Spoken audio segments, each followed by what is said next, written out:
when teaching very complicated compound words in biology, it's best to put them together in pieces. So, I asked my student, what does tri mean? T-R-I, put it on the board, and my students hopefully will come up with tricycle or triplets.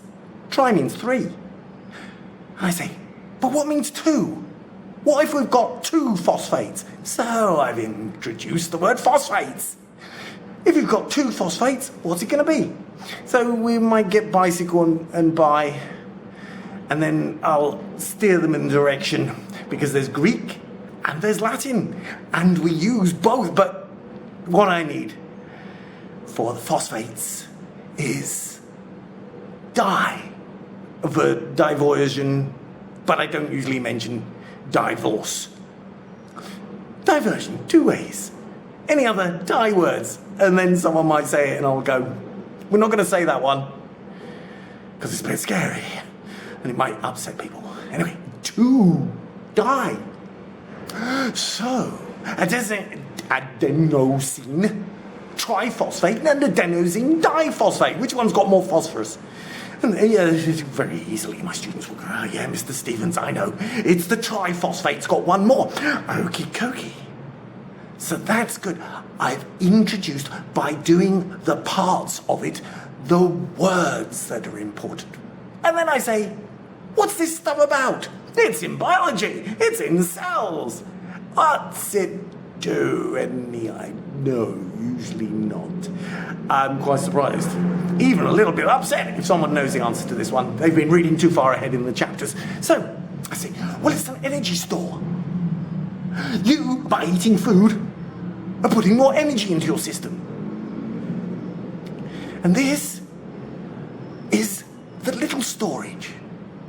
So I'm going to teach this as chocolate.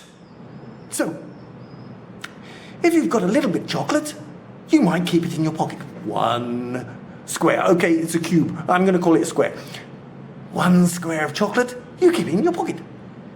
So that's where the adenosine triphosphate gets made from adenosine diphosphate. And can anyone spell it for me? So we do a bit of spelling and have a bit of a laugh, and eventually we get the spelling of adenosine triphosphate and adenosine diphosphate. So, which one's got more energy?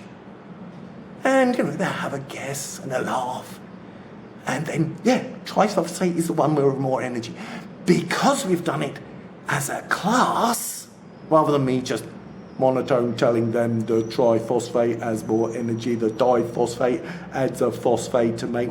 It's more interesting. They've been involved in the development of what's on the board, and they're writing it down. And so, if you've got a little bit of energy, you store it to do with the mitochondria and the Carnot cycle. You store it in the cells as ATP. The ADP turns into ATP. You've got a little bit of energy store. That's like having a square of chocolate in your pocket. You're keeping it really nice and handy, ready to go, ready to use in the cell. What have you got more? Where would the energy be stored now if you have more? Well, you've got to think of the whole digestion thing. The starches getting digested into being what? And then hopefully they've been listening to my lessons and they go, glucose, sugars, glucose, well done. And that's what a plant does. Plant getting energy from the sun, yes, well done. Plant getting energy from the sun, it stores that energy first of all as ATP inside the cell, ready to hand, really useful. Just like you with your chocolate in your pocket. Ready to hand, any moment you need it. But if you've got more and more, what would you do with it next? Remember what I was just talking about? Glucose, yes! The next thing a plant will do is go, oh, I've got too much of this ATP. Let's make some glucose. That's a good store. It's more of a longer term store. What would be your longer term store of chocolate? Well, hopefully we'll get it in the bag, Because you don't want more than one piece in your chocolate. It's going to melt, it's going to go horrible in your bag. Second place to store it is glucose. And you get that when you're eating what plants have got loads of glucose. Yes, sugar cane. That's how we get the sucrose for our white sugar that we put in coffee and tea. Or in Europe is sugar beet. It looks like a potato underneath the ground. Yeah. But then plants go, oh, I've got too much of this glucose around. And also animals like eating it.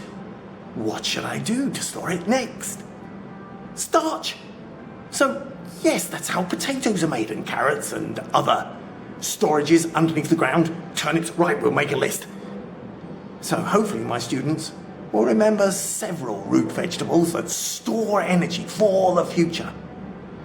And then next, if there's more than that, you'll get cellulose. What's cellulose used for? Well, we might get on the board, we write cellulose equals paper, the bark with lignin of trees. So yes, there's a progressive set of saving more energy. So we'll make a list of what it's like with chocolate. So the chocolate square was in your pocket. That's the ATP with the extra phosphorus put on. And the next one up is the glucose mini chocolate in your bag. But if you've got too much in your bag and you're thinking, oh, it might all melt, I'll save it at home. So, one square fun size mini chocolate at home. And that would be, this fun size is, there's one square in your pocket, ATP. The one in your bag, glucose, write it on the board. The one at home, well, that's going to be the next saving on. So that's going to be the starch. And then the one at home in the fridge, that's going to be when you've got too much. Even at home it might melt if you've got too much at home. If you've got a whole bar, a big bar, you save it in the fridge. And that will be your cellulose and your lignin when you've got enough energy stored up. Cool. So this particular YouTube was for Mr. Dave Sellen and his daughter Evie Sellen, and he described it as, rather than saving up energy in chocolate bars, he did a bank thing where, I've got money in my wallet, that's the ATP. I've got money at home in my drawer of socks, that's the, what's that going to be? Ask my students. That's going to be the glucose. Yes. I've got more saved up. Where shall I put it? Put it in the bank? Excellent idea. Write it on the board. So that'll be, hold on. What's that? That's going to be my next one on my starches. And then, if I've got enough money, a store of money would be buy a house. If I've got enough. And that will be, quite appropriately, the lignin and the cellulose to build a whole tree. Energy storage, ATP, with two analogies. Oh, won't stop.